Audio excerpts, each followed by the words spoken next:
জাদুকরের শিক্ষার্থী।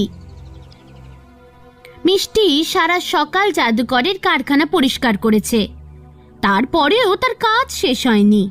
এটা পরিষ্কার করো, ওটা পালিশ করো, আমি বিরক্ত হয়ে গেছি। কিভাবে আমি বেলতাজারের মতো একজন জাদুকর হব? সে কখনোই আমায় কোনো জাদু করতে দেয় না। তখনই মিষ্টি পাথরের সিঁড়ি থেকে পায়ের আওয়াজ শুনতে পেল। কিছুক্ষণ পরেই বেলতাজার দেখা দিল। মিষ্টি, আমাকে শহরে যেতে হবে। একটা লম্বা কেনাকাটার তালিকা বার করে সে বলল, আমি বাকি ড্রাগনের ডিমগুলো কালকে ব্যবহার করে ফেলেছি। আমাদের কাছে গবলিনের ত্বকও শেষ। আমি হয়তো পিক্সির কানের খোল ভর্তি নল ও নেব, সেটার দামে ছাড় থাকে। আগেরবার পালং শাকগুলো ভালো ছিল। মিষ্টি সেটা শুনে অবাক হয়ে গেছিল। বেলতাজার তাকে আগে কখনো প্রাসাদে একা রেখে যায়নি, তাই সে ভাবলো, এই সুযোগ, আমি অন্ধকার কূপগুলো অন্বেষণ করে দেখতে